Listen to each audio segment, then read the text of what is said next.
Good evening, everyone. I am Councillor Jay Brennan. I'll be the chair of this special committee of the whole meeting today on Monday, May 5th. I'll begin with our land acknowledgement.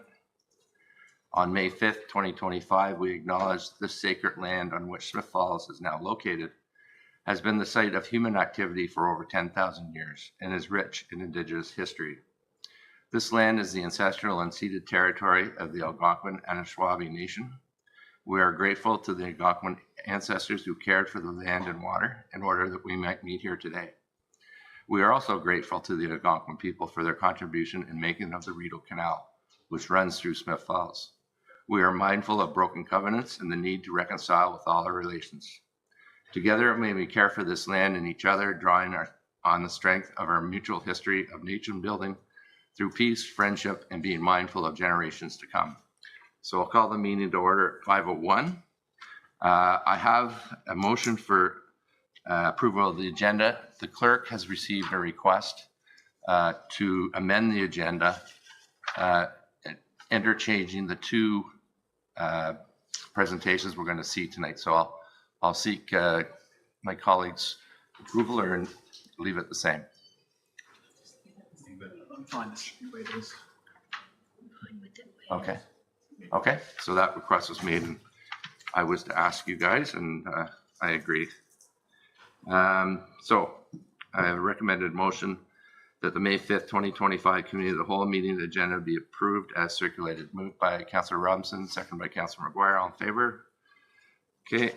Any disclosure of pecuniary interest and or conflict of interest in general nature thereof? Seeing none, we have no approval of minutes. And as mentioned before, we have two delegations. And I'll just remind our delegations tonight that as per the procedural bylaw, delegations are 10 minutes. So I hope that you can keep it in that time frame. I'll if it gets too long, I'll let you know. But 10 minutes would be appreciated. So the first delegation we have is Liz Wheeler, Secondhand Stories, and of course the subject is Backyard Chicken Pilot. Welcome, Liz. Nice to see you.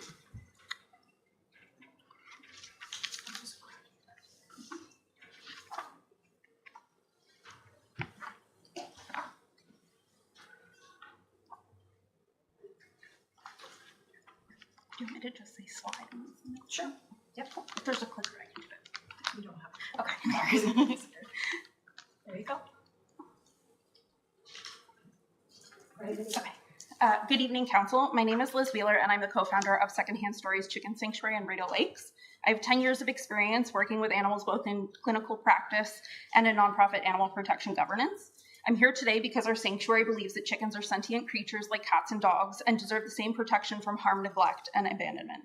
Like many other stakeholders, we are very concerned about the significant gaps in protection for chickens and humans alike in the proposed bylaw. You've received warnings from every stakeholder, whether it be the general public, public health bylaw, or animal welfare organizations. The proposed bylaw excludes critical safeguards such as, next slide, no licensing or registration required, no site inspections, no proactive enforcement, no predator-proof coop requirements, no mandatory education or training, no contingency plan for unwanted abandoned chickens, and no plan for emergency veterinary access. Next slide. I'm hoping by now you've all had a chance to read our 17-page report. In addition, you should have received a copy of these slides and other information. I'm also going to pass around a list of data corrections from misinformation shared in a previous presentation from Council that is 9 pages. Next slide. I'm sure the primary concern for most of you is how this may affect our community members. I wanted to start by highlighting the biggest risk, avian flu. The most important thing to note about avian flu is that it does not require direct transmission. It spreads through fomites, which are small particles that can spread from flapping of wings or the bottom of shoes. Next slide. It is critical we heed the warnings of experts in public health. From global organizations like the World Health Organization warning about a possible avian flu pandemic to the Leeds, Grenville, and Lanark District Health Unit expressing concerns about the public health risks associated with backyard chickens. In the past year alone, we've seen the virus mutate from chickens to cows to milk to cats. Next slide. We're aware some councillors voted not to hear us speak today, thinking we didn't have anything new to contribute, which is deeply disappointing. Yet since then, there have been 8,010 new results on avian flu. Not to mention the migration numbers increasing will only peak mid-May. Next slide. You may be asking your head, if chickens are so risky, why is it that we're allowed to have them? Our property allows us the space for good animal husbandry. In addition, my knowledge of veterinary care from working in the field, we've taken courses in chicken care, and we have a 25-page operations manual and avian flu protocol with several stages of biosecurity measures. Next slide. Unfortunately, ultimately our question is this: can councillors say confidently that they are protecting Smith Falls residents by introducing one of the primary carriers of avian flu to an urban community? Next slide. This has consequences for more than just humans. We know Smith Falls is already overburdened by the feral cat crisis. You should have received an email from Donna from Furry Tales. I know she's spoken to you before. Feral cats have been known to contract avian flu, and chickens are notorious for attracting rats and other predators. The town has no animal control, and our bylaw officers are already overwhelmed with animal calls. How can we possibly be able to expect them to handle livestock calls as well? Next slide. 6 chickens will produce more manure than can be composted in the bylaw. You've already confirmed that the disposal of excess manure is not permitted at the municipal compost site or in regular garbage. Unused manure must be disposed of at a waste disposal site which hasn't yet been identified. Not to mention the biosecurity nightmare of having all households with biohazardous chicken waste meeting at one common point. Without registration, you can't confirm participants will be aware of this, we should expect that most humans will dispose of manure like regular garbage like they do with dogs. Next slide. Without a proper plan in place, the town is at risk of breaching the Environmental Protection Act. Next slide. Without licensing and registration, you don't have oversight, which means you can't enforce. You can't ensure owners get the education they need. You're bound by complaints, which means that something has to go wrong before you can intervene, and even then you're limited on what can be fined since there are so little regulations in the bylaw. Studies indicate complaint-based systems are socially corrosive. In Toronto's pilot, the city acknowledged how low complaint numbers didn't reflect reality due to the fear of creating adversarial relationships. 63% of comments in your survey indicated that they had at least one objection to the bylaw. Next slide. The bylaw sets a dangerous new precedent. It is the only municipality polled thus far that has no coop restrictions for predator protection, and the only one to have 0 licensing or registration without a 3-figure contract with an animal care facility. Next slide. It is vital that we make decisions based on our own town. We have a fraction of bylaw officers and more bylaw calls than other municipalities. To add chickens to this already overburdened system is to guarantee preventable harm. Next slide. Just a quick note, Toronto has concluded their program and they have no plans to revisit this. Next slide. One of the key gaps we're seeing is the lack of education for owners, while the intention behind backyard chickens may be to offer better quality of life than their factory farming counterparts, chickens can still experience prolonged suffering and neglect in ways that are invisible to well-meaning but inexperienced owners. Next slide. And the City of Toronto report highlights that many don't know how avian flu transmission occurs, showing that there is a very real and very present concern that without education, misinformed participants could indirectly cause harm. Next slide. Next slide. Regarding food security, it's a no-brainer. The math just doesn't add up. Total monthly costs, not including veterinary care or adequate housing, which we would argue are essential, are around $70 a month. It is 252% more, I'll repeat that, 252% more expensive to have backyard chickens than to purchase the same number of eggs at the grocery store. It is a falsity that chickens can be fed with little to no cost. If you consult with a veterinarian, any veterinarian, they will confirm you cannot feed exclusively scraps. Chickens require a carefully balanced diet rich in calcium and protein to maintain their health and produce eggs. On the basis of food security, my partner and co-founder of Secondhand Stories works at Leona County as a caseworker. His career has been helping underserved communities, previously at the Salvation Army and John Howard Society. Given the risks of eggs, he agrees that any costs that would be associated with this program could be better spent redirected towards a community garden or a farmer's market and will be more effective in helping those who are housing insecure. Next slide. So going back to how we support, next slide. Going back to how we support each other as a community, we've shown the qualitative data of the survey conducted by city staff reveal that more than half the people who left comments reacted negatively. Next slide. We know that Toronto has had complaints despite what was reported because of the fear of conflict with neighbors. Next slide. Something new I'd like to bring to your attention is 2 court cases in South Frontenac where the bylaw wasn't strong enough. Because of the lack of regulations, officers were not able to take actions on neighbors' complaints, and it resulted in over $40,000 in legal fees to the city of South Frontenac and taxpayer money wasted. Which brings me to my next point, next slide. Setback requirements for bodies of water. Smith Falls is opening itself to litigation as it could be in violation of several Environment Protection Acts. If the town has been warned, which it now has, and it fails to act or educate owners, the council will be considered negligent for enacting a bylaw that enables this. Charges can be enacted against municipalities even without environmental damage occurring simply for risking adverse effects. Next slide. This is the part of the story that doesn't get covered very often when you talk about fresh eggs. When these hens get sick, stop laying, or become too expensive, they get dumped, neglected, or die without care. And right now, this bylaw has no plan for where these chickens will go. Next slide. Even as a sanctuary, we don't have access to vet care here. There is one vet in Smith Falls who sees chickens only for one shift a week. We have to drive an hour each way to have our chickens seen. Also, vet care is expensive. It's the same cost, sometimes even more, for chickens than it is for cats and dogs. Chickens metabolize medications differently, so the same $100 medication that would last your dog 3 months could only last a few weeks for chickens. Next slide. Aside from the risk of avian flu in Smith Falls causing our sanctuary to be on lockdown, we are most worried about a lack of contingency planning. Right now, you can't tell me what happens when a healthy chicken that is found abandoned. You can't tell me where it goes. You can't confirm if it will be killed or where it would be killed, who would kill it. You can't tell me where an emergency vet plan will be. And you can't tell me if the chickens will have their necks snapped in the street because there's no other option. I don't know what the plan is. Next slide. And while I admire the can-do attitude of Councillor McGuire, figuring it out is not good governance, and you can't protect families in Smith Falls with this. You've been presented with clear warnings from stakeholders and experts. If you choose to ignore them, you're not just risking animal welfare and public health, you're risking public trust and opening the town to avoidable legal and financial liability. Next slide. Over the past 2 weeks, I've dedicated more than 50 hours compiling this research. This is time away from raising critical funds for our rescued chickens. I don't do this for any benefit to myself. We're doing this out of a commitment to harm reduction. Next slide. The good news is that Smith Falls can choose a different path, one grounded in evidence, compassion, and long-term thinking. We're asking the council to vote to reject the bylaw as is, and it's not an end-all, and create a committee of balanced stakeholders. Thank you. Thank you. You came in at 9 minutes, so congratulations. It was 15 minutes and my mouth is very dry. So thanks for that. And now I'll open it up for some brief comments or questions from committee members. Seeing none? Actually. Okay. Councillor Robinson. Thanks, Mr. Chair. I wasn't going to ask anything, but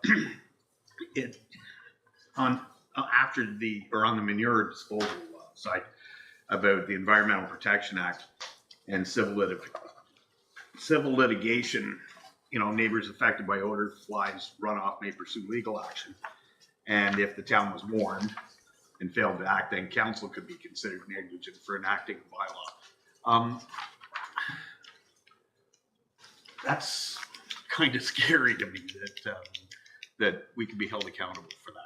So can you elaborate a little bit on that? Yeah, so laying hens produce 150 grams of droppings daily. 6 hens will produce about 900 grams daily. And according to the Canadian Health Institute, the average dog can produce about 10 kilograms of waste monthly. 6 hens produce 3 times that amount. So they produce a lot more manure. That's only the droppings. That's not including any bedding that sticks to droppings. Chicken manure is a known vector for Salmonella, E. coli, Campylobacter, and Listeria.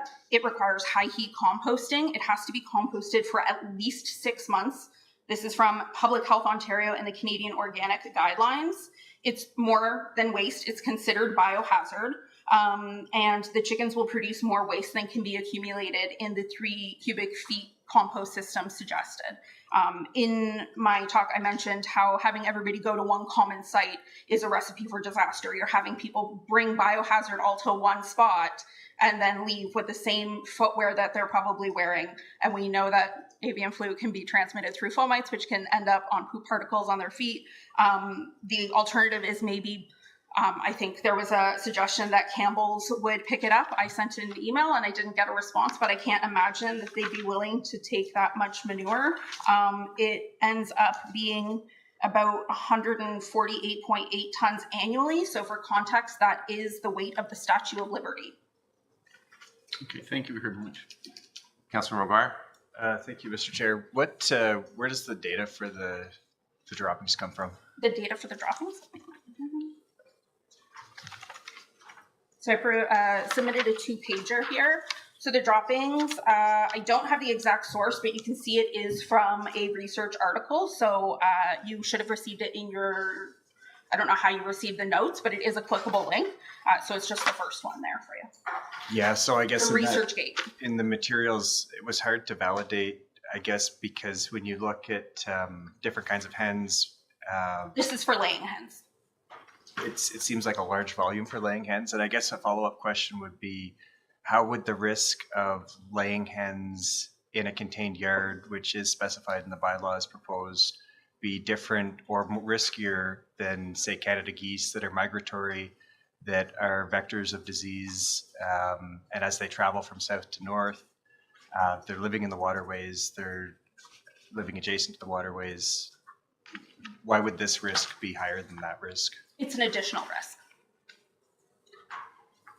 It can be both. So the Canada geese, yes, are worrisome, but if you're going to be having animals in your backyard and touching them and feeding them, there's also a risk there. Whenever you're feeding them, you're handling their bowls.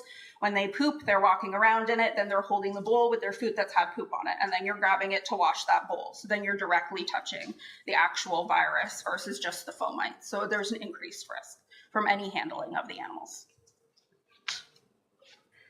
Okay, okay, thank you, Liz. And I want to thank council colleagues that I have here for having this presentation, because I think it's important for us to hear both sides, and we're going to hear the other side in a minute, but thanks for coming. I think your presentation speaks for itself. So thanks for coming. Thank you. So the second part of this delegation is Danny Radford, and welcome back, Danny. We've seen you before. And as the same 10 minutes, I'm timing. I'm gonna get a timer going because Oh, yeah. similarly, it was about 15 minutes as well. You did a great job shaving off time and keeping the main points. So set. Okay. Thank you very much. So as was stated, I'm Danny Radford. You can go to the next slide, please. I'm the delegate who initially proposed this back in April of 2024. I've been a Smith Falls resident for about 5 years. My background is in engineering, and I don't have the same experience in raising chickens, but I have some from my teenage years in Newfoundland. I'm an avid gardener, and my family are definitely egg enthusiasts. Next slide. So the bottom line up front, what I'm trying to show here is that although the previous delegate does make a convincing argument, there are some exaggerated statistics and hyperbole used to emphasize their points. And I just want to show that there is room for deliberation at the council level to show that this still is a viable initiative. This can and has been successfully implemented elsewhere, and I believe it can be done here as well. Next slide. So these are the points I'll cover here today. I'll steal some time and go to the next slide. So my goal is to demonstrate that despite the large number of assertions against backyard hens in the previous report, it is still a viable initiative. And there was some exaggerations and misleading statistics that I will highlight to kind of poke a few holes into that report. It won't be exhaustive in nature. However, I'm not here to be entirely critical. I do want to demonstrate and explain the agreements that we have on some of the weaknesses in the bylaw. Next slide. So misleading statistics, first being about the number of cases of avian flu within the province. They reference that 30% of those are attributable to non-commercial premises. Based on the context, that kind of leads you to believe backyard hens, which would mean 350,000 cases were attributable to chickens for personal use. Using their own reference, it said there was only 56 sites where this has happened throughout the entire province. So if we assume half of those locations were for personal use, that would require over 12,000 infected hens per premises. That does not sound like non-commercial use in any way to me. So that is a misleading statistic. Next slide. The next was the cost analysis comparison for backyard eggs versus food basic. There was a slight error in the arithmetic, and it's quite common. Using their approach, if they were the exact same cost, it would show a 100% price increase between the farm fresh eggs and those from food basic. I'll go further in detail on that math later. Next slide. So misleading statistics, first being the statement of what municipalities have stopped their bylaw. The one that jumped out to me was Waterloo. I used it as a reference for a successful municipality. So to confirm, I wrote their bylaw, the program is going well, and they gave me the instructions to sign up if I was a resident. Next was the stating that all staff stakeholders recommended that the council reject the backyard hen proposal. I followed the link to that. It was the minutes to the March 24th meeting that I attended and spoke at. I think it was a bit misleading to state that, because really what happened at that meeting was the fire chief highlighted a few infrastructure and service shortcomings that made it difficult to support that bylaw, at which point I was able to point out, and as well as others, those infrastructure and service shortcomings are self-evident when there is no demand for them. We don't have chickens yet, so to have any of them in place is kind of surprising.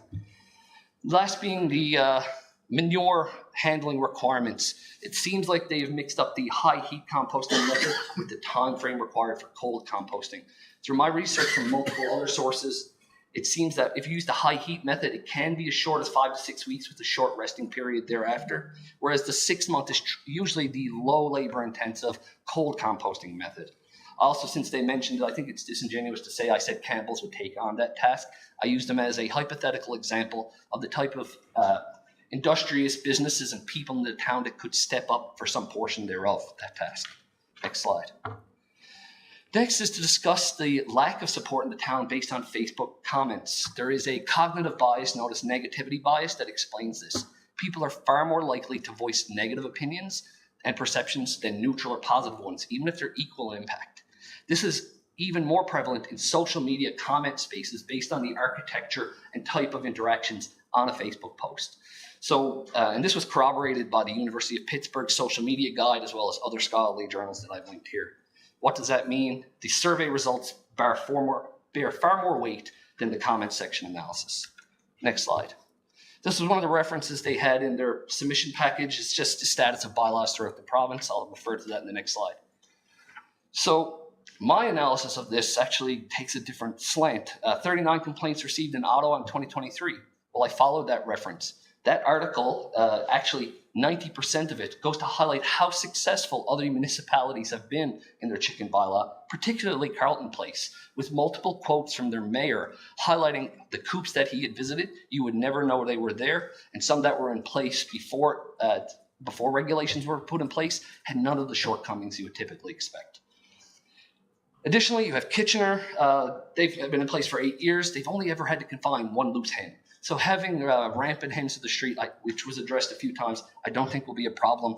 They get 5 to 10 complaints a year, and they're 50 times larger than us. Additionally, Russell, Georgina have never had a complaint. They have permanent provisions. Springwater, the only problem they've ever had are roosters, which we would be not permitting. And Brockville also has a permanent bylaw, so another neighbor that we could look at for success story. So what does this mean? It means that really the only problems have been in major urban centers, not municipalities similar to our own. So this can and has been done successfully elsewhere and can be done successfully here. Next slide. So the cost per egg analysis, they used a 1-year cost recapture period for both the coop and the chickens. I think that's misleading. The coop will last for many years. The one my father built lasted for over 20. So why assume you have to rebear all that cost on 1 year's worth of eggs? The chickens will also lay for multiple years. Additionally, they used a 50% egg laying efficiency, which is late life egg laying efficiency from all the research that I could gather. So disingenuous to use that and a 1-year cost recapture period. I'm proposing 4 years with an averaged out 60% egg laying efficiency, which I used AI to pull multiple sources and find a weighted average and then round it down to make it less, to make it more palatable. So also assumed a 0% feed reduction. I agree, you can't feed them all kitchen scraps, but you can feed them some. So I used a modest 15% cost reduction. Next slide.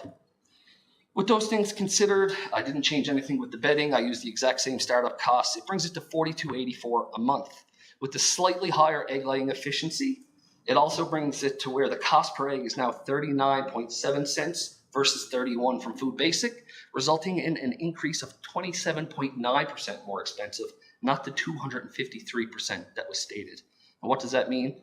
An extra $1 a dozen. All eggs are not created equal. Comparing Food Basic eggs to backyard eggs is apples to oranges. I tried to find a more equal comparison. I used Costco Business Center's free run eggs at around $11 a dozen. That works out to just about 46 cents an egg, or 13 cents more expensive than just doing them in your own backyard. I agree there are additional expenses, but going to my next slide, kind of a good preamble. Viewing the reason to have chickens purely from the economic sense of eggs and meat, I don't agree with, and I don't think you would agree with either. They are companion animals. They can be used as an education resource, teaching kids responsibility in the food chain. They provide food security in the form of you don't depend on anyone else. They're an insurance policy in your backyard. Higher nutritional value, no pesticides or antibiotics or hormones. Community building, I can give them to my neighbor. I can give them to those who can't afford them. They're free to give away. We can't sell them. High value compost source should be considered, as well as any chicken here, regardless of the standards we set, will most likely have a better life than those in the industrial food industry. And they're 1 to 2 square feet. They can barely move. From this logic, on a cost analysis, we shouldn't have backyard gardens or hunt either. It's about, there's more to that than the dollars and cents. And also, this analysis isn't palatable to many. It feels like you're telling them what to eat and what to buy. And lentils are not a suitable alternative to eggs. Next slide. So general thoughts. If manure is going to be a problem, perhaps we could use a segment of the compost site. I wasn't tracking actually if you'd said that it was stated that was not palatable, but it does seem to me like a viable alternative. Veterinary access will increase as the demand increases. It's cost, supply and demand. So we haven't needed it before. I'm sure the business owners of the veterinary clinics will increase their services when the demand increases. I already spoken to lentils, so avian flu concern is real, but I think it can be overcome with additional biosecurity measures that I agree with. I think the coop should be covered, the run should be covered. And then with a bit of education on proper hygiene and handling, I think we can overcome a lot of those issues. And lastly, don't confuse possible with probable. Next slide. So what we agree on, the bylaw is too relaxed. By having no oversight, only going at nuisance complaints, and very little regulations set, that's a recipe for disaster. You need standards set so that when complaints are made, you have something to assess them against. If you don't, only the most egregious infractions can be enforced. Excess manure could be a problem for some. I've addressed that. Hopefully, there is a way to environmentally store it at the compost site. I agree a water standoff is prudent. Halifax uses 20 meters. That doesn't remove much of the viable area of the town. Next, I agree. Consultation with experts and outside sources would be valuable, but there's no need to recreate the wheel. Other municipalities have done this for us. Why not model it after their successful bylaws, reap the efficiencies in time and cost? And again, I'm going to use Carleton Place as that example. Education is key, but I don't think it's the town's responsibility to drive that. I think posting some references that the town could refer to become educated would be suitable. There's no reason to assume that our constituents are any less competent, reliable, responsible, and that they won't take this onus on to protect their own investment and the food sources and companions they've brought into their own backyard. So in conclusion, the report is detailed, is a bit relaxed. I think my previous report covers many of the concerns that have been voiced. The survey bears more weight than the comment section based on negativity bias. I agree the coop regulations need to be enhanced. The hens will have a better life here in town regardless of what you decide. And adopting a bylaw mirroring Carleton Places would be the most efficient way forward. With that, all I have left are some references I asked AI to pull out to save me a little time. But I'm sure if the bylaw went through, we could collaborate to find some very effective references that would be more vetted. Thank you for your time. Thanks. That was pretty close. That was good. Minute and 15 over. I'm sorry for that. That was good. Okay, so I'll turn it over to my colleagues for brief questions or comments. I'm seeing none. So it was a good presentation. Thanks for coming. Thank you very much. And again, thanks to council for hearing both of you tonight. So we can move on. Can I address council, please? I don't have any standing, but am I allowed to speak? Well, I'd have to ask my colleagues here. And could you give your name? My name is Lynn Kennedy. I own Contented Clucks Farm Sanctuary in Oxford Mills, and I too am a sanctuary for chickens. Okay, so it's up to committee. I'm not seeing, I think it's probably, I just wanted to make comments on Mr. Radford's comments. well, It's a debate. Yeah, we don't. it's not really a debate tonight. So Not in an angry way. no, I just have some comments. I understand. I'm going to ask my committee members here, and I'm not getting it agreement. So yeah. I just want to note, it's not for me, it's not about whether committee makes a decision or not. It's that the delegations apply before Wednesday, Yep. the meeting before. We've got a process for that. There's paperwork for that, and that's how it works. So Okay, so I think that's the answer, and we'll leave it at that because subject's been talked about quite a bit in the last year or so. I'm going to move on with the agenda, and I'm sorry, but I'm going to move on. Is it okay if I ask a question about providing delegations? It's okay, I can wait until afterwards. Yeah, we can go offline and we'll talk, or you can talk to the CEO or the clerk. Probably the clerk would be the best. Okay, thank you.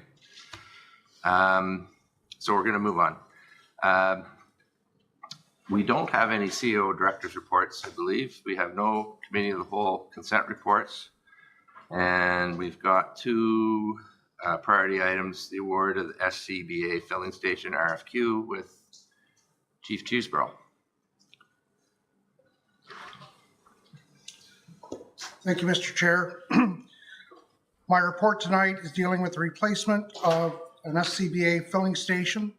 We're looking for council to pass a resolution to award the RFQ to Levitt Safety for the replacement purchase of a self-contained breathing apparatus filling station, the amount of $41,077.81, excluding HST.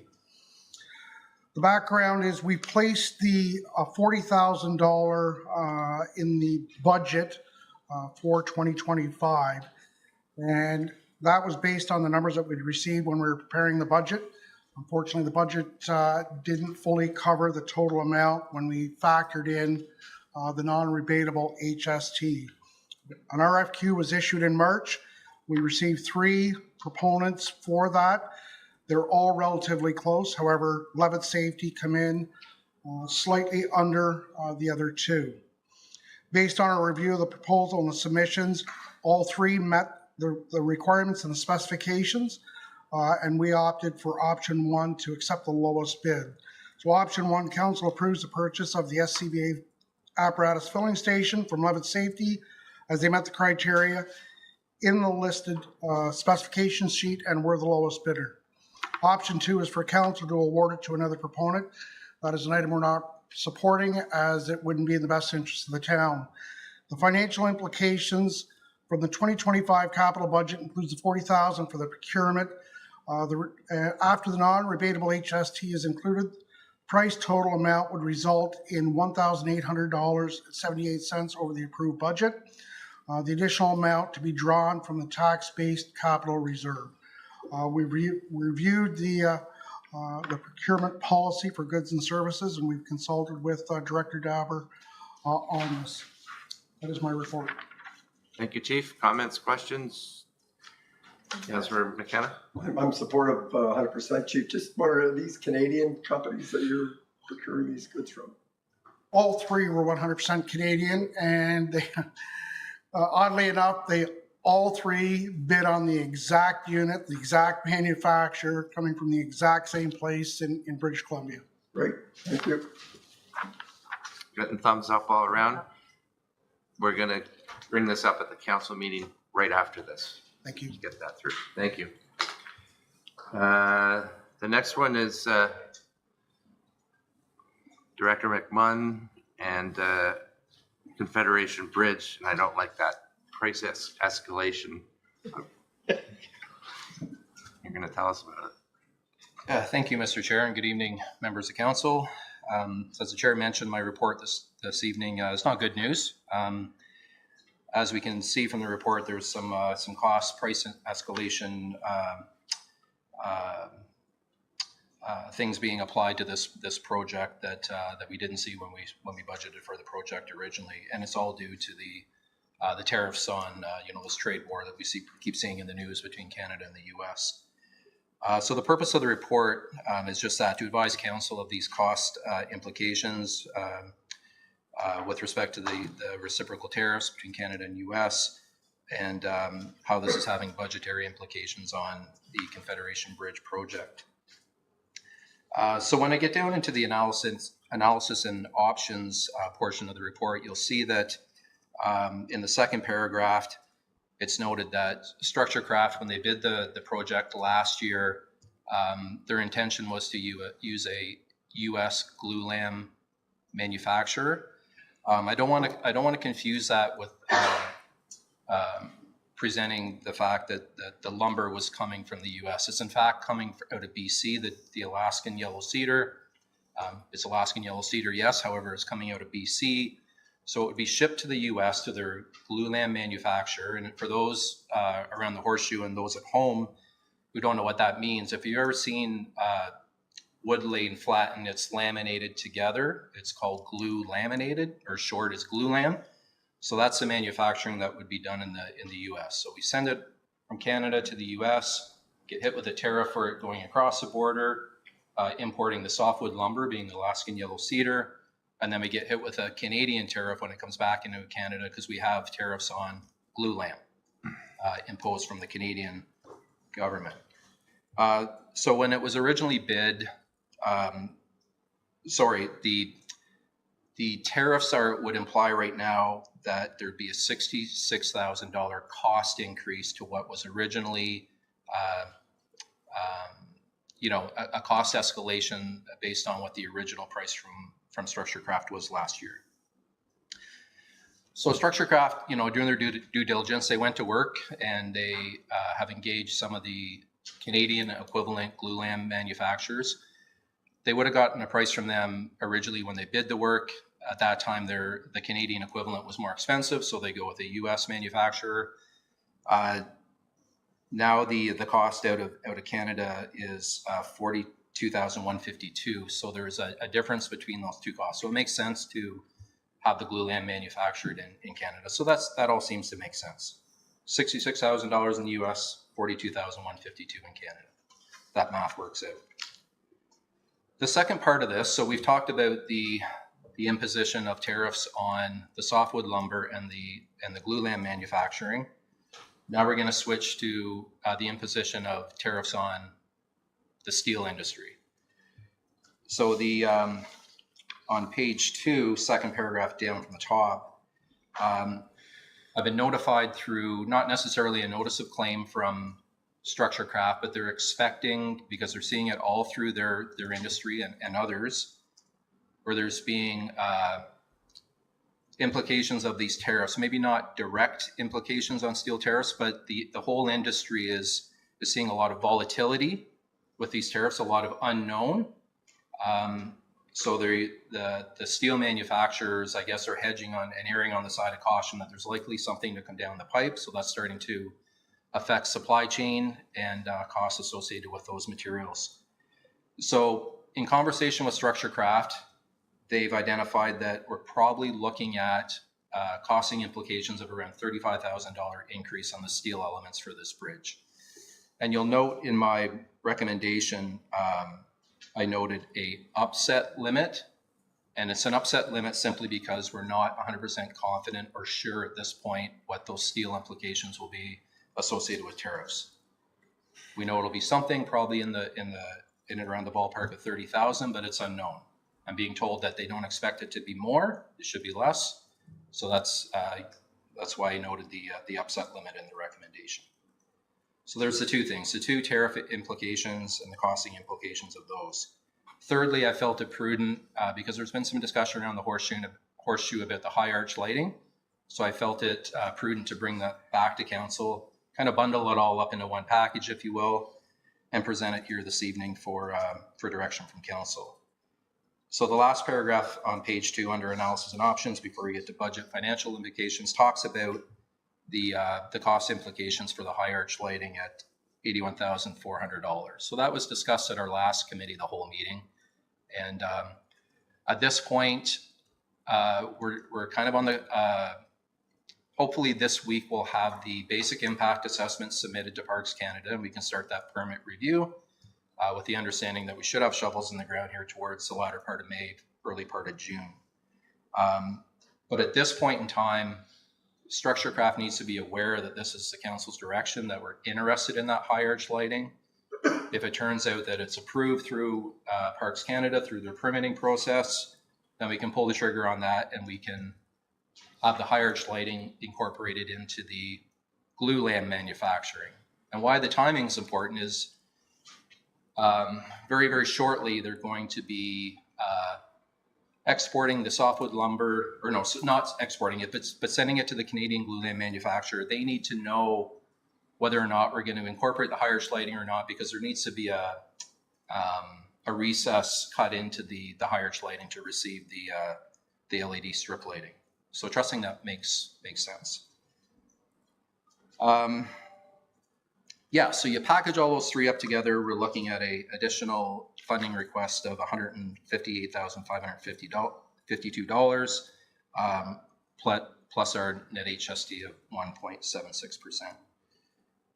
I did make a note under budget financial implications that the town has also received $495,000 through the Natural Resources Canada Green Construction Through Wood program. So that's a good positive, and we've known that prior to tonight, obviously. So that does help to remove some of that costing implication burden, I guess. So with that, I'm happy to stop talking and take any questions through the chair. Okay, thanks for that. Questions, comments? I got a question, but anybody else? You go ahead, Don. Thank you, Paul. This was hard to bring all this forward, I'm sure, but thank you for doing that. And my opinion is we have the bridge this far. We have this much further to go. It wasn't our fault. It wasn't the company's fault. We did not expect all these things to come into play. So it's either we go with the increase or we don't do the bridge. And I'm not saying we don't do the bridge. I'm just saying this is what's happened, and so we have to deal with it. And you've come with some really good information and about switching to Canadian as much as we can. And I thank you for that. So we need the bridge built. If I could, through the chair, just to address Councillor Quinn's comment. I appreciate that comment. Thank you. I also wanted to note that the hydro work to do the temporary aerial crossing, for all intents and purposes, is complete.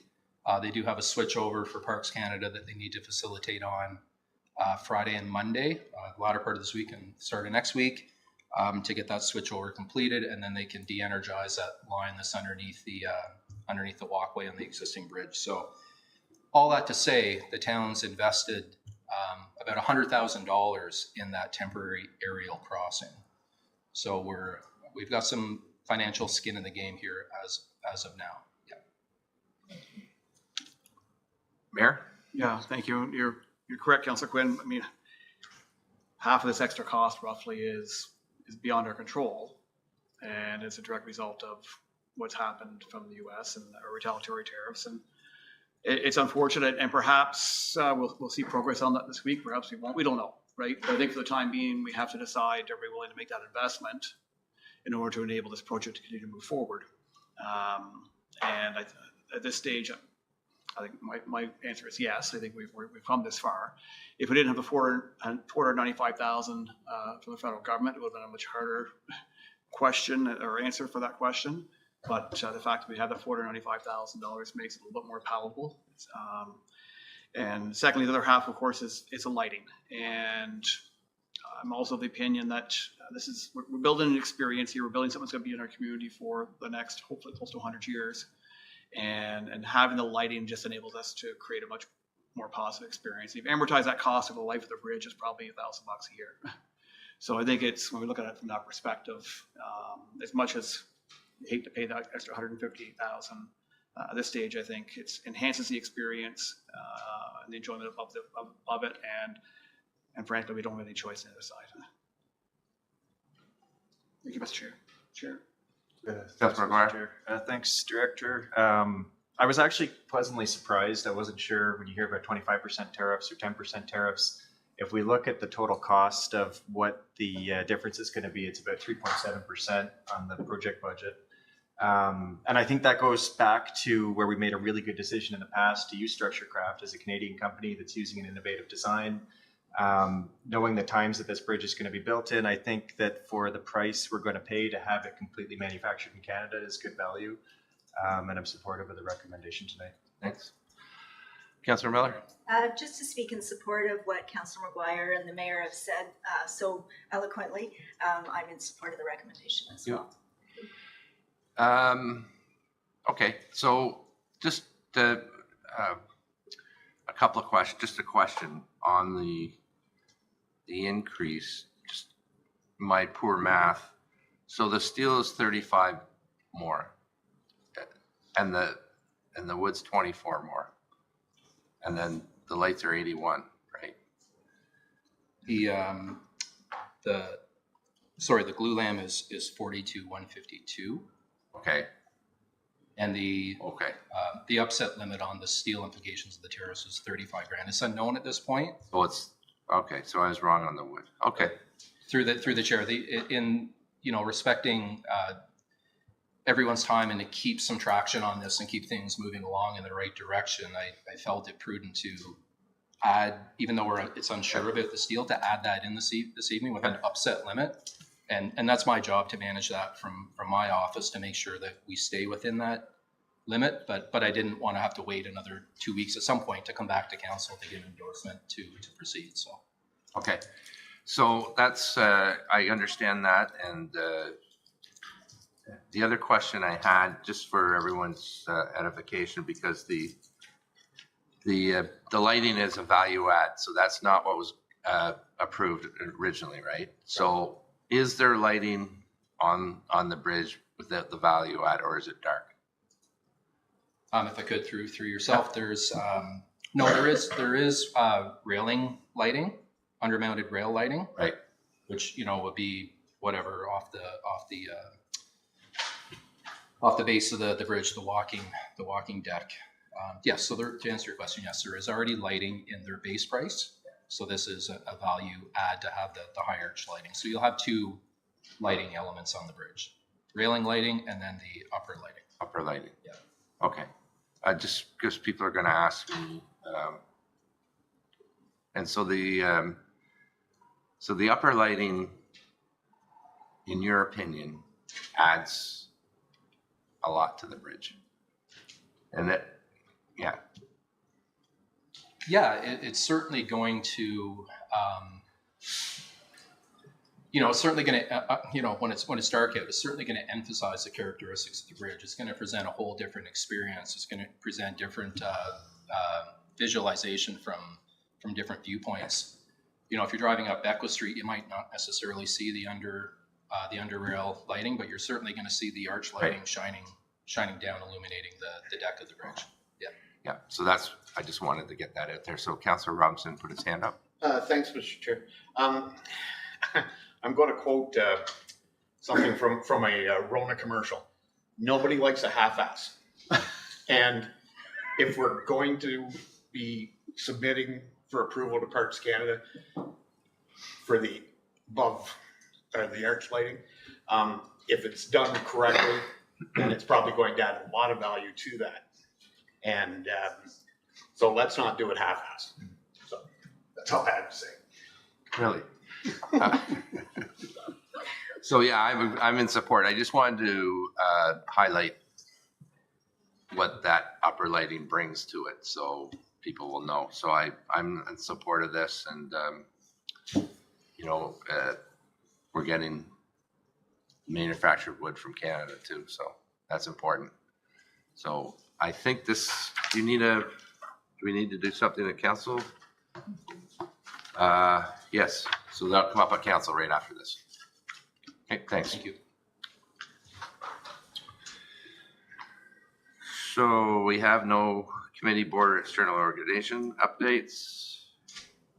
No information listing or correspondence item. We do have an in-camera item this evening, so I'll ask a motion to move in camera that the Council of Corporation of Town Smith Falls, as provided Section 239 of the Municipal Act 2001 as amended, moved in a closed door session at 5:50 to discuss a litigation matter. Moved by Councillor Robinson, seconded by Councillor McGuire. All in favor?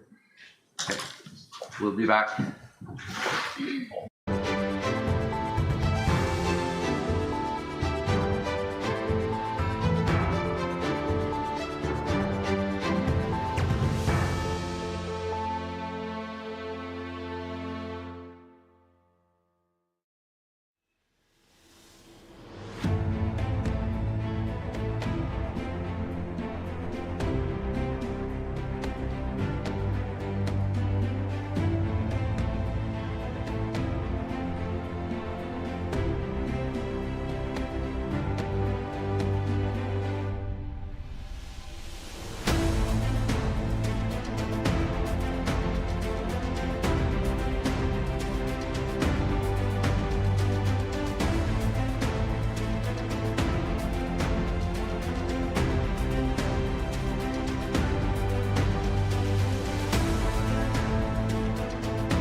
Okay, welcome back, everyone. Just the report on our in-camera.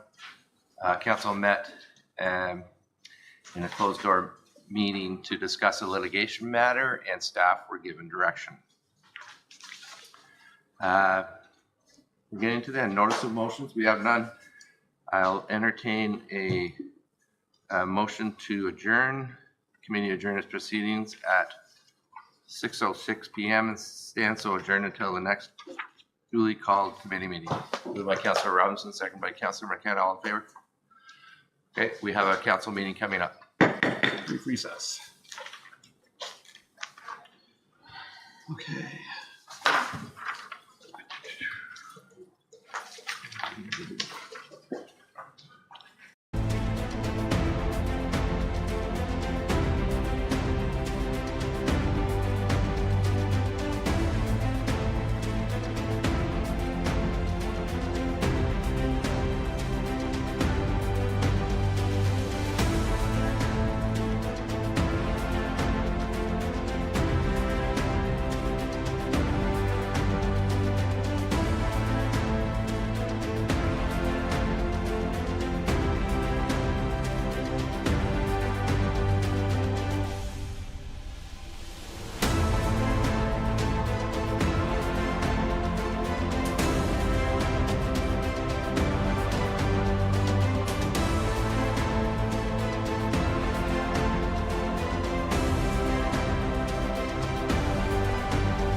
Thank you.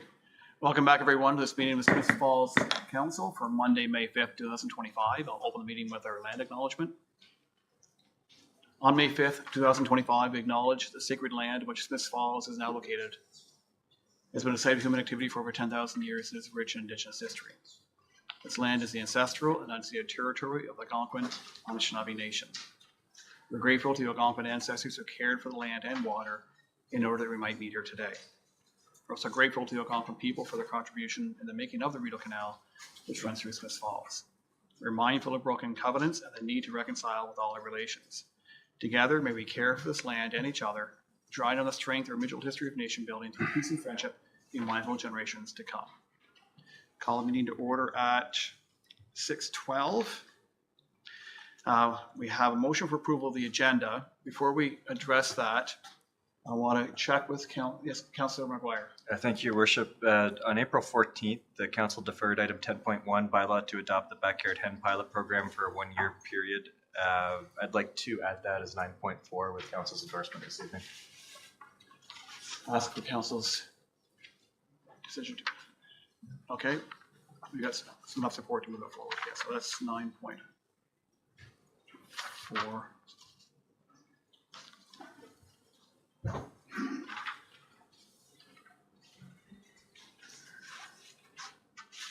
And will you be moving that motion? Yeah, I'd be happy to move it. Is there a seconder? Councillor Miller? You seconder? Yes? Yeah, I'll move, seconded by Councillor Miller. Okay, thank you. Okay, Councillor Brown, you have the approval of the agenda as amended? I do.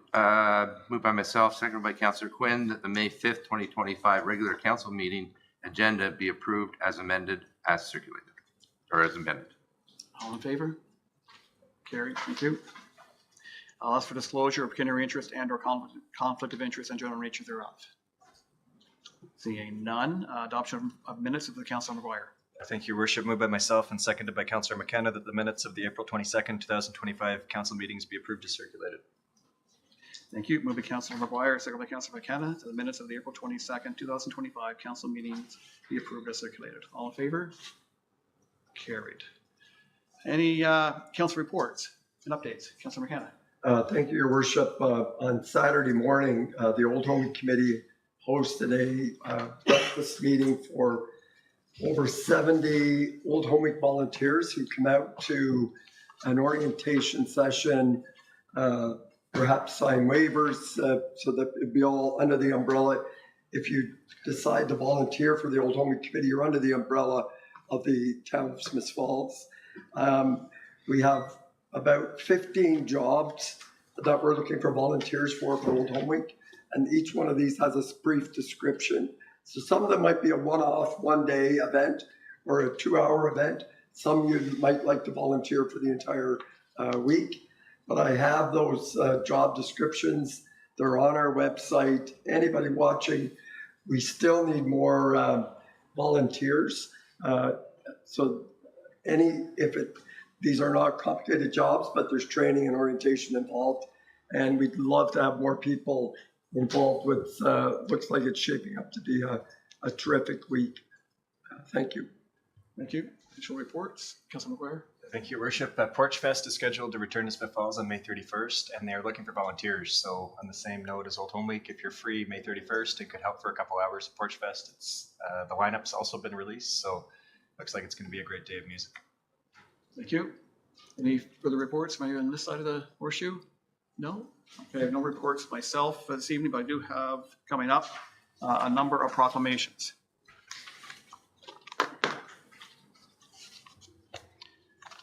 Starting with today, Red Dress Day, May 5th, 2025. Whereas May 5th, 2025 marks the 15th anniversary of the National Day of Awareness for Missing and Murdered Indigenous Women and Children and 2SL LGBTQIA+ people, also known as Red Dress Day. And whereas the Red Dress Project was created by Jamie Black as a public art installation in response to missing and murdered Indigenous women.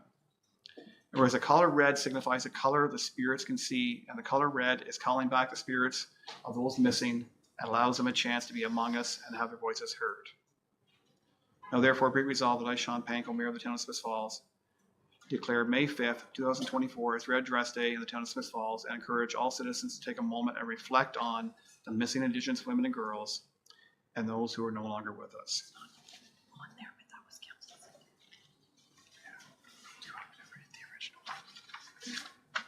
Second proclamation relates to Mental Health Week, May 5th to 11th, 2025. Whereas mental health is an essential part of everyone's health and well-being, whereas all people in Canada need to promote, protect, and nurture their mental health. Whereas promoting social connection is an important aspect of human life and an effective way to protect mental health. And whereas the theme for Mental Health Week 2025 is unmasking mental health. Whereas living with mental health challenges often forces people to hide behind a mask to protect themselves from judgment and discrimination.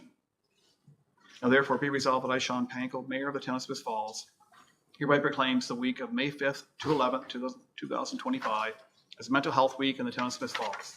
I encourage all citizens to encourage people across Canada to look beyond the surface and see the whole person. Third proclamation is Economic Development Week, May 11th to 17th, 2025. Whereas Economic Development Week is an international campaign established by the International Economic Development Council, IEDC, is an annual event dedicated to highlighting the pivotal role economic development plays in fostering vibrant and sustainable communities worldwide.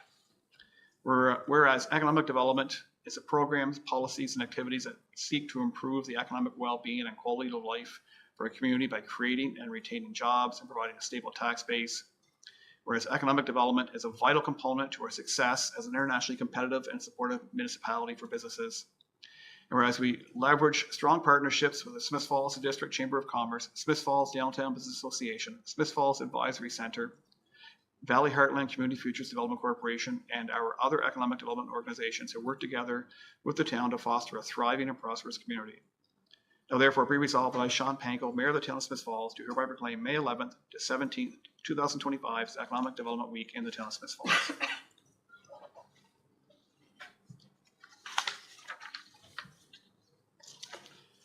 And also May 11th to 17th is National Police Week, your police services helping build safer communities. Whereas National Police Week began in 1970 as a way for the police to connect with their communities and to increase awareness about the services they provide. Whereas police services across Ontario and nationwide celebrate Police Week annually to honor and thank the work that the frontline police officers, 911 communicators, civilian staff, and all members of the Ontario Police Services do to keep people safe and healthy. Whereas the Smith Falls Police Service has provided excellent, professional, and friendly policing to the residents of Smith Falls since 1887. Whereas the role and objectives of the Smith Falls Police Service in our community include deterring criminal activity, improving road safety, ensuring critical incident, major event, and emergency preparedness, protecting vulnerable members of the community, developing partnerships that focus on prevention, and increasing public education. Now therefore be it resolved that I, Sean Panko, Mayor of the town of Smith Falls, do hereby proclaim the week of May 11th to 17th, 2025 as a Police Week in the town of Smith Falls. And to that effect, the Smith Falls Police Service has a number of activities planned for next week. The annual Kids Bike Safety Rodeo is planned for May 10th at the Youth Arena from 10 to 2 in the afternoon. May 10th at 2 o'clock, of course, is the red dress ceremony held at the town square beside Town Hall here. Monday, May 12th, would like management staff available attend the Hub Community Lunch hosted weekly at Hanley Hall. A great event every week from 12 to 1, or actually doors open at 11. On the 13th, they'll be playing ball hockey with the Community Living Association from 10:30 to 11:30. On Wednesday, SFDCI 10 will be scheduled for a tour with students looking to get into profession in law enforcement. Wednesday the 14th, some of the SFDCI students will attend to take part as volunteers for the Special Olympics barbecue. And on Wednesday the 14th also, the Special Olympics barbecue is going to be held between 4:30 and 7:30. And on the 15th, from 11 until 2, say 2 will be hosting Coffee with a Cop. So a lot of things going on next week for our annual Police Week. And the next proclamation is National Accessibility Week and Red Shirt Day. Whereas throughout Canada, the last Sunday in May is to be known as National Accessibility Week and is an opportunity to promote inclusion and accessibility in our communities and workplaces to celebrate our progress and to be inspired to further break down accessibility barriers. Whereas many Ontarians live with some form of disability, and as a result, there's a need for greater awareness, enhanced service delivery, and opportunities for persons with disabilities. Whereas individuals with disabilities are impacted daily by barriers to information, facilities, employment, transportation, communication supports, therefore negatively challenging an individual's ability to fully participate in community life. Whereas accessibility and inclusion are essential for ensuring that all community members have equity and opportunities and the ability to fully participate in community life. Whereas Council of the Corporation of the Town of Smith Falls is committed to accessibility and has an accessibility advisory committee to play a pivotal role in helping the Town of Smith Falls become a barrier-free community. Whereas Council of the Corporation of the Town of Smith Falls formed the Smith Falls for All Equity for All Committee to advance the town's efforts to further develop a diverse and inclusive community that provides equity to all citizens. Now therefore be resolved that I, Sean Panko, Mayor of the Town of Smith Falls, do hereby proclaim May 25th to 31st, 2025 as National Accessibility Week and come together to celebrate the valuable contributions and leadership of Canadians with disabilities. And the Red Shirt Day of Action for Accessibility and Inclusion takes place this year on Wednesday, May 28th, 2025, and all citizens across Canada are encouraged to wear red to show their support and solidarity for persons and families of those living with disabilities. And to that, the Accessibility Advisory Committee is seeking support for Red Shirt Day on May 28th as part of National Accessibility Week. By wearing a red shirt on May 28th, you're showing your solidarity for people with disabilities. Red Shirt Day is a day of action and a pledge to create more accessible and inclusive society. Easter Seals Canada is a sponsor of Red Shirt Day and encourages people to make a pledge to improve accessibility in their communities. And the Accessibility Advisory Committee appreciated your support and solidarity by wearing a red shirt at the council meeting on May 26th. It's an important message to our community. That's from Lucy Bingley, Chair of our Accessibility Advisory Committee. And Red Shirt Day, certainly something to look forward to on the 28th.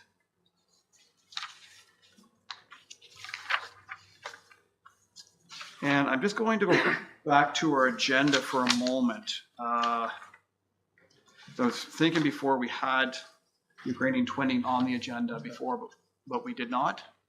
We need to add it? We should add it. Yes, yes. So with concurrence of council, we'll add that as priority item 9.5. I failed it earlier. Thank you. Your worship.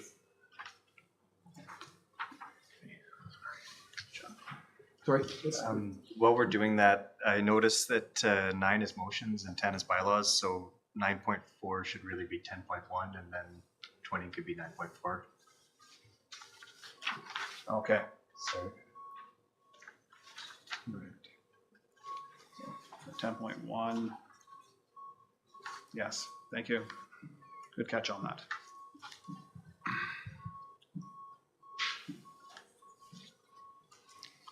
Okay. So moving forward, we have a consent agenda with Councillor Miller. Thank you. Moved by myself and seconded by Councillor Robinson that items in consent report number 07-2025 received from the clerk be received and adopted. Thank you. Moved by Councillor Miller, seconded by Councillor Robinson, that the items in the consent agenda report number 07-2025 received from the clerk be received and adopted. Would anyone, Clerk Costello? Thank you, Your Worship. There's 3 items on this evening's consent agenda. All 3 are coming from the Smith Falls for All Committee. The first 2 being resolutions. The first being a resolution to formally receive the Smith Falls for All interim report, and the second being the declaration of food insecurity as an emergency within the town of Smith Falls. And the third item being a bylaw, which is to amend the terms of reference, which would be changing the names of the committee, changing the name of the committee, as well as amending the priorities. Thank you. Anyone would like to pull any item out for further discussion or individual reading? I'll call the question. All in favor? Carried. Thank you. That just saved us about 20 minutes.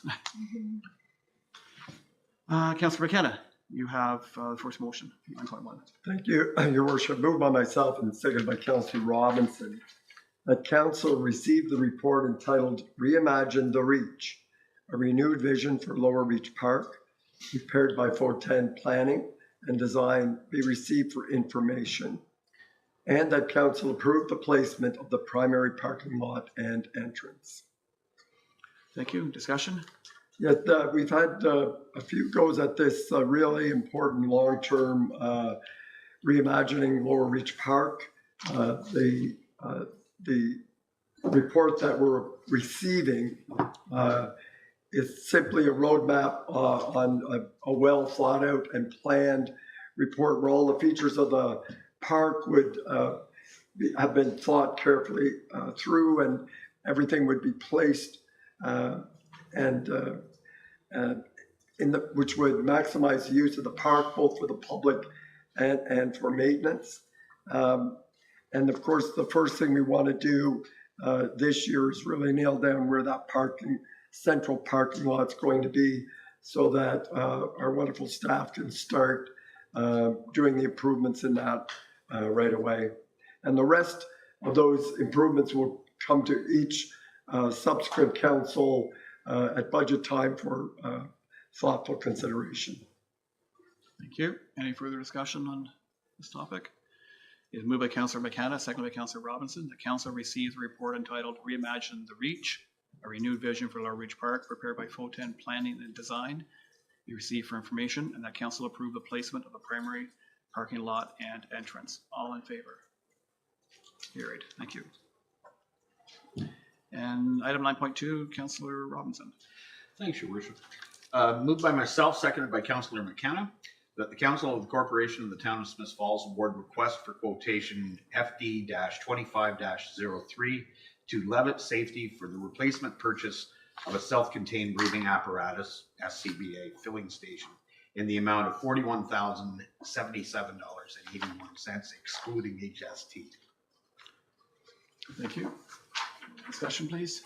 They had originally budgeted for 40,000, and they got three quotations which met the criteria, and the lowest one is $1,077.81 over budget. So it's just to get it approved. Thank you. Any further discussion?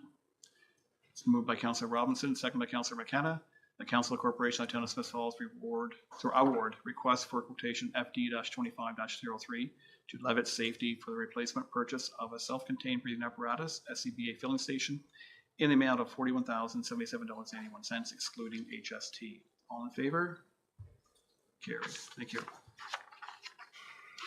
And Councillor McGuire, you have 9.3.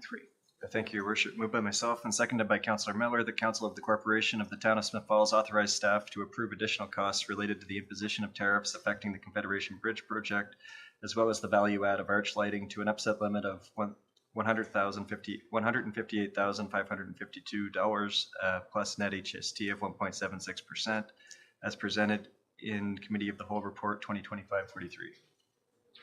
Discussion? Yes. You won't have to read that again. Yeah, it's just a motion. This is an exciting one because we decided to go with Structure Craft at the beginning for their innovative Canadian design. We knew we were going to be using Canadian wood. Now with the tariffs, it's no longer feasible to have that wood processed in the States. So for a 3.7% extra charge, we're going to have that wood processed in Canada, which I think for the time that we're building this bridge is going to make a really good statement of where we're at and what our values are, and something we can celebrate going forward. As we know from our celebration of lights that the Christmas lights can be seen from 360 degrees in that location. So we're also adding the value added aspect of architectural lighting to it because we really want this to be a landmark in the basin at the same level as our water tower that people from driving on the roads or walking on the sidewalks or enjoying the park or coming through town in a boat will be able to see and appreciate and enjoy. So as Councillor Robinson says, we're not going to half do it. We're going to do it right. And we're going to vote on that tonight, I guess. Okay. Thank you. Yes, Councillor McKenna. Just, we haven't talked about this, but it aptly this Canadian theme, it is called the Confederation Bridge. The old one was. I don't know if we've ever had a discussion about a different name. However, it seems apt that this all Canadian tariff-free but tariff-implicated bridge is at this point called Confederation Bridge. So just wanted to point that out. So noted. Thank you. Any further comments?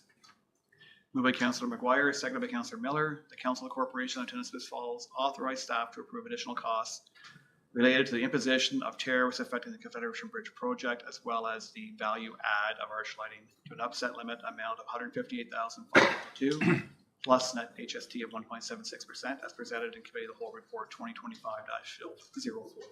All in favor? Carried. Thank you. And Councillor McKenna, you have item 9.4. Thank you, Your Worship, and just apologies for my pronunciation here, but the mayor will repeat it afterwards, and if I've got it wrong, he'll get it correct.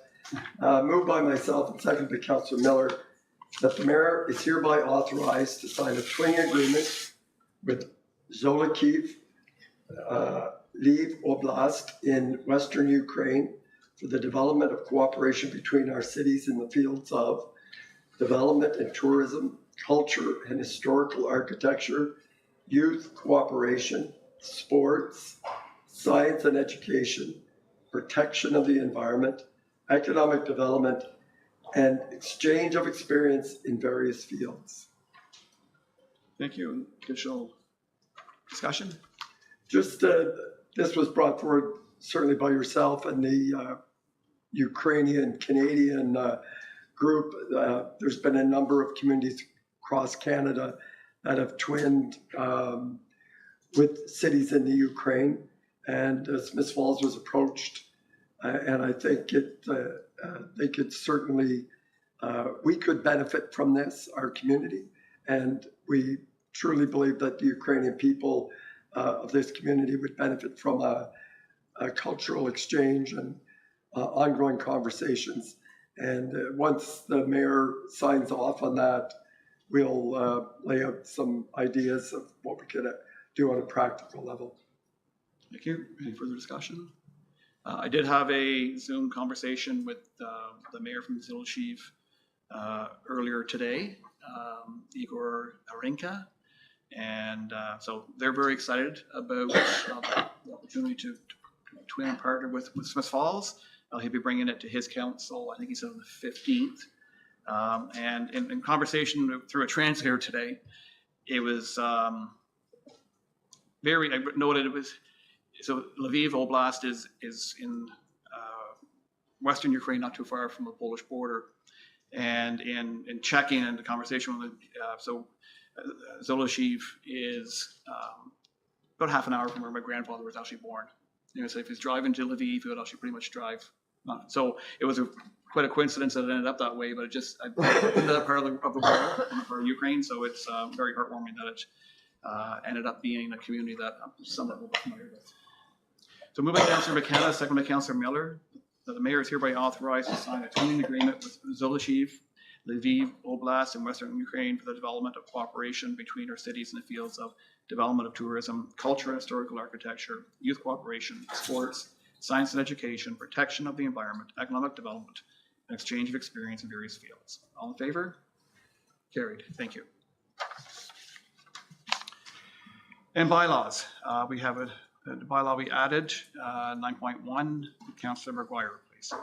Thank you, Your Worship. Moved by myself and seconded by Councillor Miller that a bylaw to adopt a backyard hen pilot program as identified in Report 2025-35 be received and read a first time and taken as read a second time.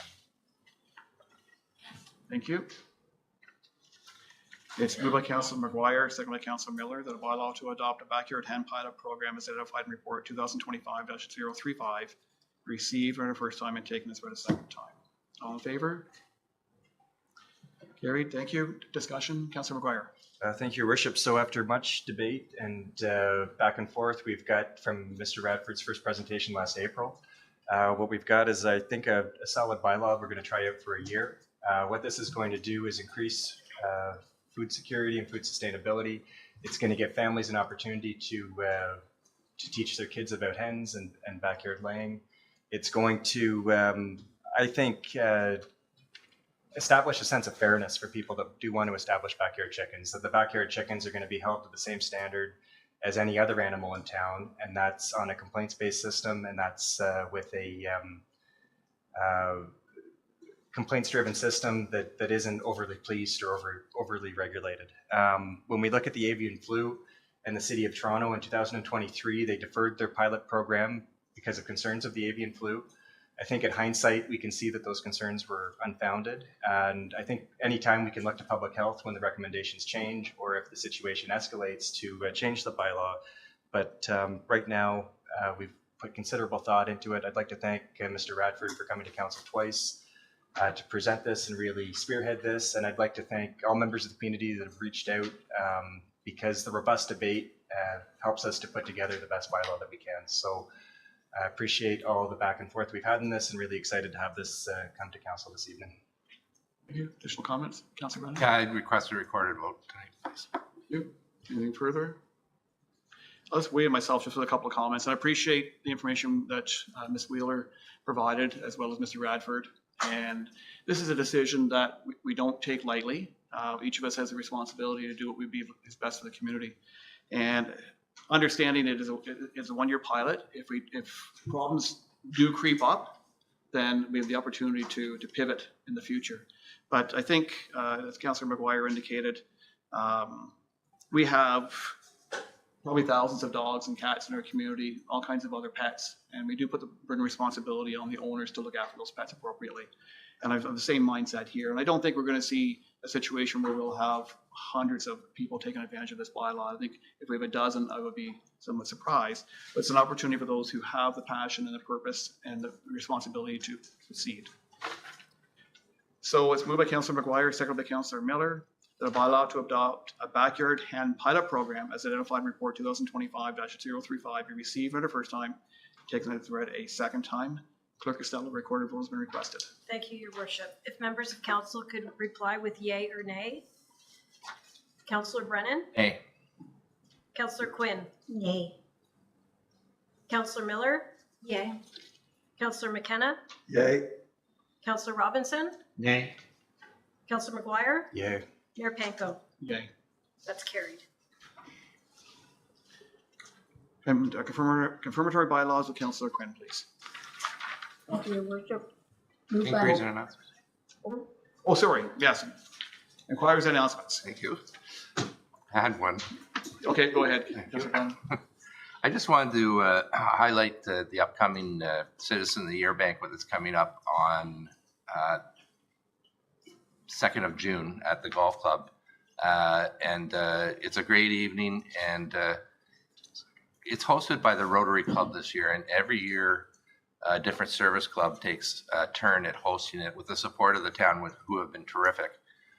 So it's a chance also for the Rotary Club, the other service clubs, to highlight what they've been doing. They have a chance to present and say what they've been up to. They work really hard, not only the Rotary Club, which I'm a member of, but all the other clubs as well. So this year it's the Rotary Club. We've arranged for a really, really good guest speaker. I'm not going to give it away, but he's a professional speaker, in fact. But he is a Rotarian. So it's the 2nd of June. The tickets are $30, and it's prime rib. So good value for your money, and that's with the support of the town as well, who help coordinate it with the tickets. You can buy your tickets at the Town Hall, the Legion, $1 or $2 plus at Settlers Ridge as well. And you need to get your tickets before May 16th, so we can order enough prime rib. Thank you. And before we go to trivia, I just want to remind the community that the Lanark Basic Income Network is hosting Living Below the Line film at the Station Theatre Thursday at 7 p.m. And I saw this film last year. It is a number of participants in the Limited Pilot Project that the province held in 2017 and 2018. And it really provides deep and meaningful insight into how the basic income changed your life, be it temporary in many cases, and a Q&A afterwards as well with some of these participants. So a good opportunity to learn more about basic income Thursday night at the Station Theatre at 7 p.m. And if there's no further announcements, we have trivia with Councillor McKenna. So this is trivia night. Councillor Brennan brought this forward probably about 8 years ago and encouraged us to do this. So it's Smith Falls trivia. So tonight's question is, in our beautiful town, how many streets are there in total? Different streets. Streets and avenues or like All roads, avenues. Okay. Yeah, it's not a trick question. No. 60.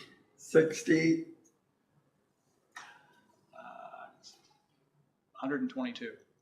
Anybody else? 98. How's the old guys? All right, so it's 150 more or less. Wow. And by the way, 14 of those are named after women, 50 are named after men, and the rest are more geographical, like Reno and Queen and King and those kinds of things. So, Some trees too. pardon? There's some streets too. You do. So they're more other, all other, but that in the book? men have fared very well in our street naming policy over the years. Not surprising. Okay, who's got trivia next council meeting? Councilor Brandon. Very good, thank you. Okay, any other further inquiries or announcements? Councilor Quinn. Just on what Councilor McKenna said, I guess we as women need to get working on this, don't we? So we get more women's names out there. Yes, yes. We need more street. Maybe revision to a street naming bylaw, maybe.